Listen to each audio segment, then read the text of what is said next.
Where do we go from here? The president has directed the Independent Corrupt Practices and Other Related Offences Commission, that is ICPC, to probe or to investigate this Mr. Adeniyi. The question is, who is this gentleman? He has accused Femi Gbajabiamila, the chief of staff to the president, that he paid him 400 million naira. Now, he said through a proxy. Now, there is a report that that proxy has died in a fire incident in one hotel somewhere, a day or two before the lid was blown open. Now, how did he pay the money to that proxy? Because this investigation, one people, they make it look like it's a difficult thing. If truly Mr. Adeniyi paid 400 million naira to that gentleman who is dead, now the security forces, the investigative team must now get his account. Because he couldn't have carried 400 million naira cash. I give it to somebody. Even if he took it cash, they need to check his withdrawals from his accounts. Whether there was within that period, he withdrew 400 million naira. Who was the money given to?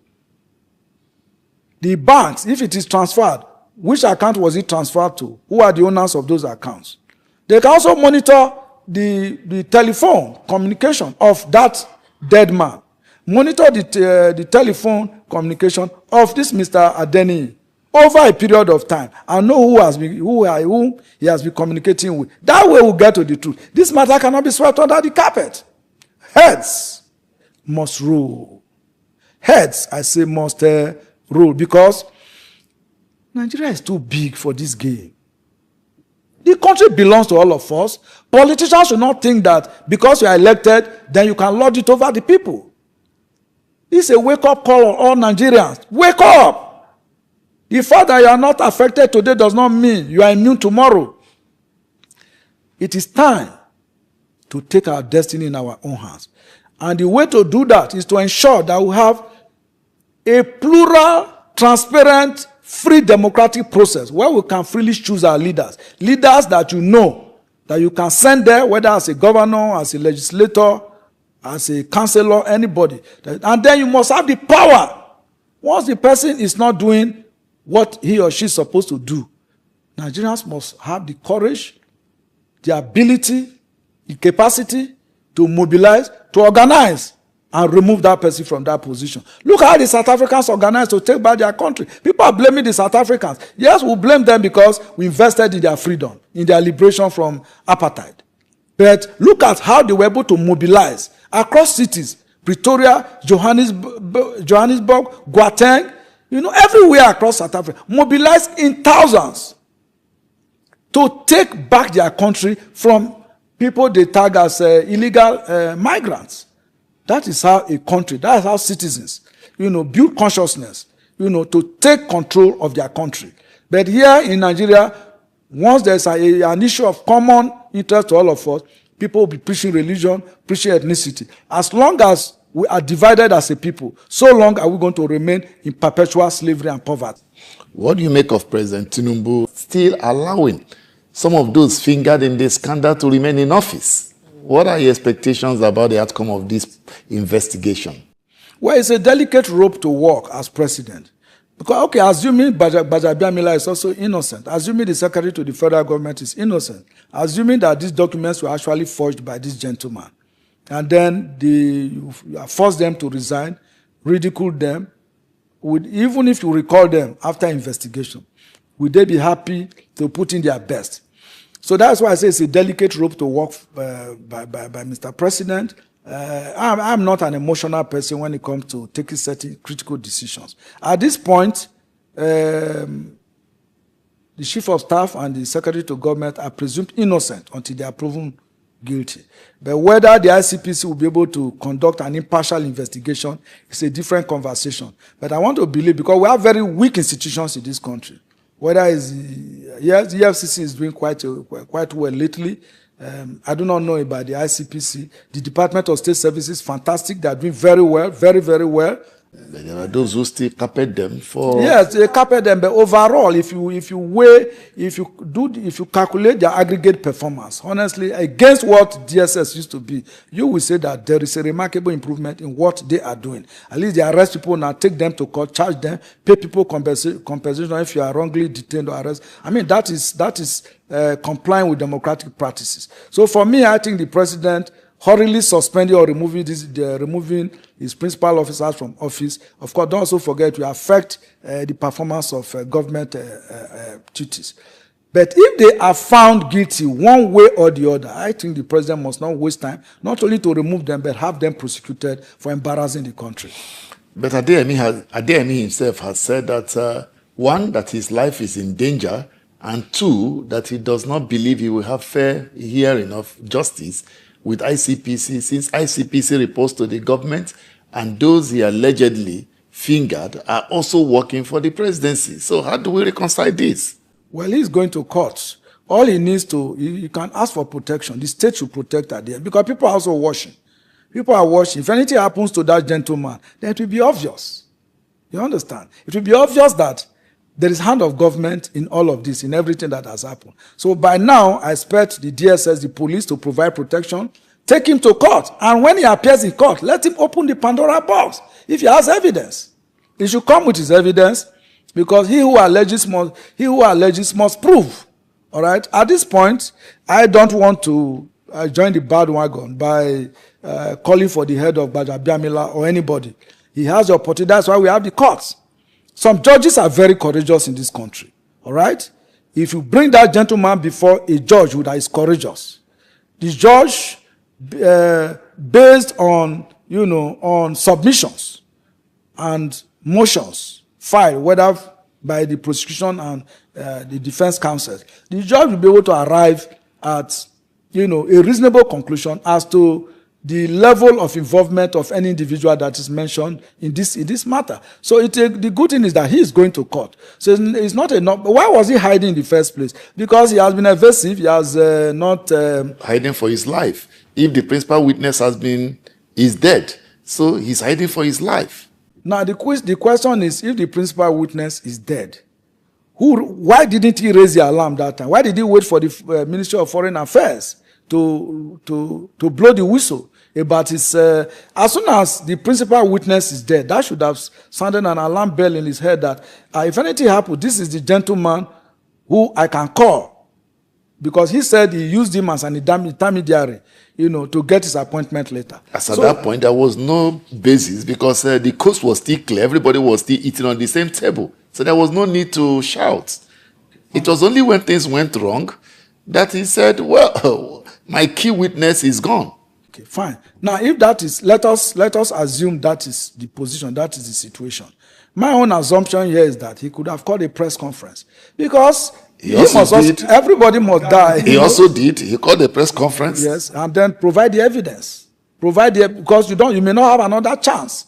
If I were him, as I'm calling the press conference, I am laying on the table all the evidence, all the documents, such that once you have done that, because when you are holding back, then it's either he's holding back, thinking that he will be given a soft landing. I'm not speaking for anybody. I don't even know the characters that are involved here. Me, I'm just playing the devil's side. I'm just thinking, if I were in Bajabiamila, assuming he's just throwing his name up, because he said it's Bajabiamila that signed his appointment letters. Everybody knows that the chief of staff does not sign the appointment letter. But what I also find curious, why would the National Assembly, the office of the secretary who was dealing with him, they knew that somebody else signed his letter of appointment, then the federal secretariat and it has a management that is responsible to the federal government.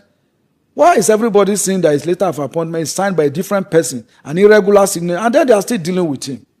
That is why I suspect that there are deeper involvement of highly placed individuals. There is complicity at the highest level. But how do we lift the veil,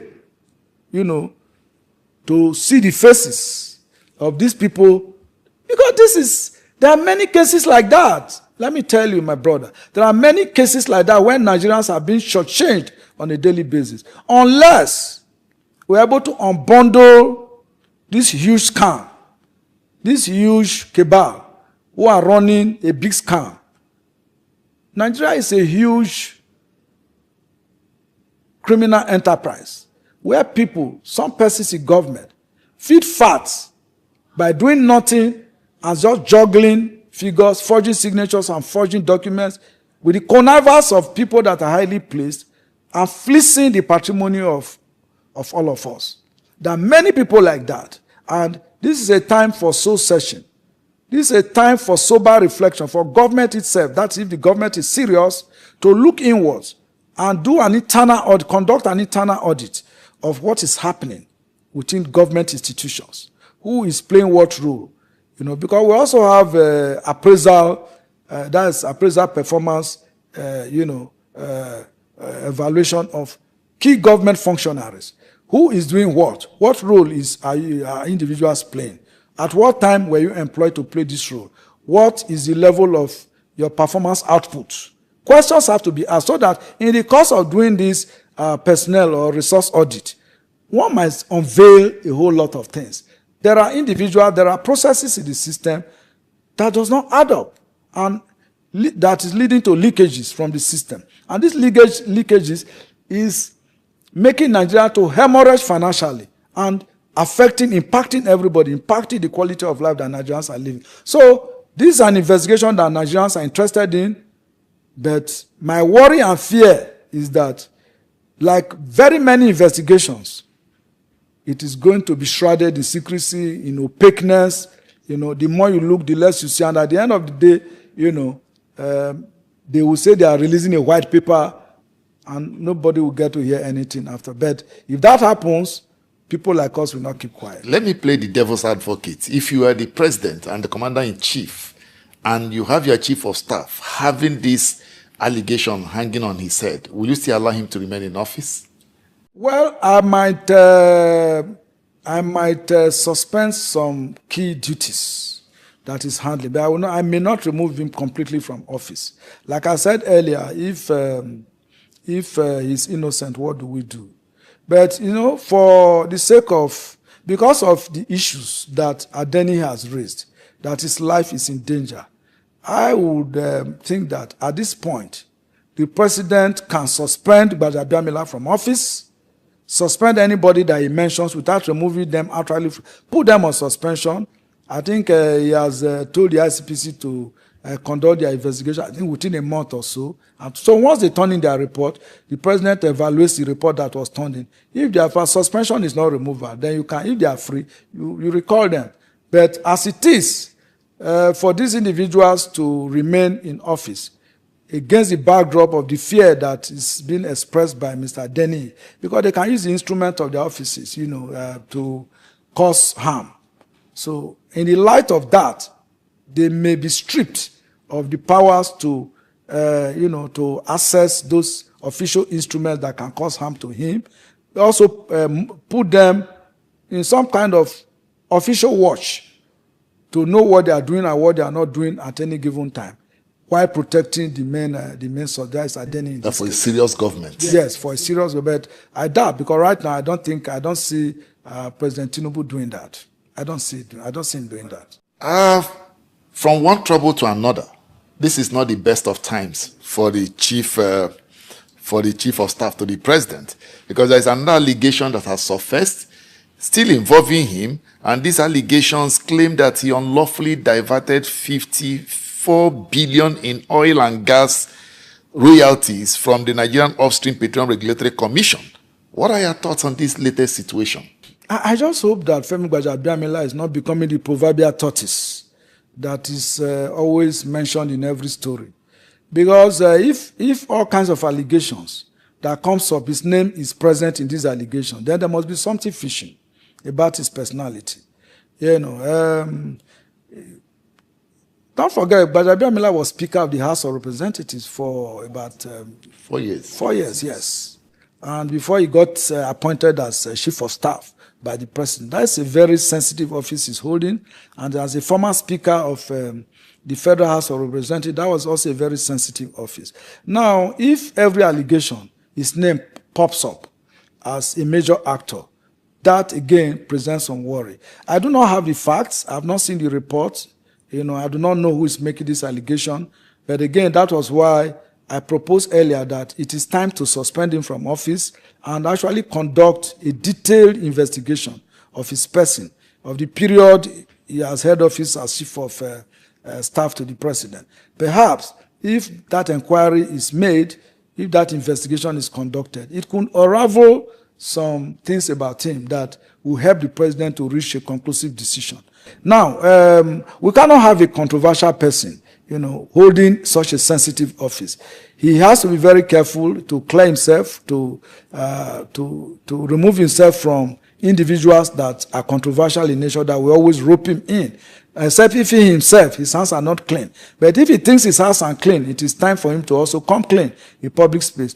He has to come and respond to deny or accept this allegation, this fresh allegation of 54 billion naira. That is not a small amount of money. It is money that can feed the entire population for about 4 years. For everybody sitting there doing nothing, just eat 3 square meals and sit there in your house. For 4 years, Nigerians will be eating and celebrating with 54 billion naira. So like I said, it is a humongous sum of money, and the chief of staff must, at this point, clear himself continually of these allegations. It is one allegation too many, and the president also needs to do something about it. But in the interim, let's leave a chief of staff and the presidency. Let's go to Nigeria and its image. Currently, Nigeria ranks 142 out of 182 countries on Transparency International 2025 Corruption Perception Index. Considering this, what does it mean for us as a country, and how will it likely affect Nigeria's image, economy, and foreign investments? I looked at the 2025 report of the Corruption Perception Index. From 2024, between 2024 and 2026, Nigeria has only gained 2 points. We still rank 26%.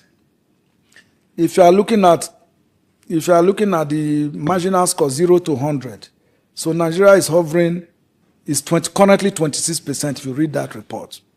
Now, countries, it's so shameful. If you look at that report, you'll be ashamed to be in Nigeria. So we are now competing, within the corruption sphere with countries like Somalia, Venezuela, South Sudan, Yemen. Terrible countries. Those are the countries we are competing with in terms of corruption. And one of the best countries in terms of corruption in Africa, incidentally, they haven't mentioned in South Africa, Botswana, some of these countries. These are countries that are very friendly. If you look at Botswana, Namibia, this country, that's how you have large population. Anywhere you find large population of white people, it means that the environment there is safe, governance structure is tolerable, and the environment generally is friendly. So Nigeria is hovering.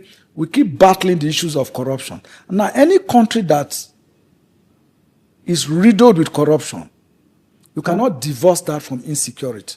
Because once there is corruption, it means that the money that is meant for development is being stolen by a few individuals.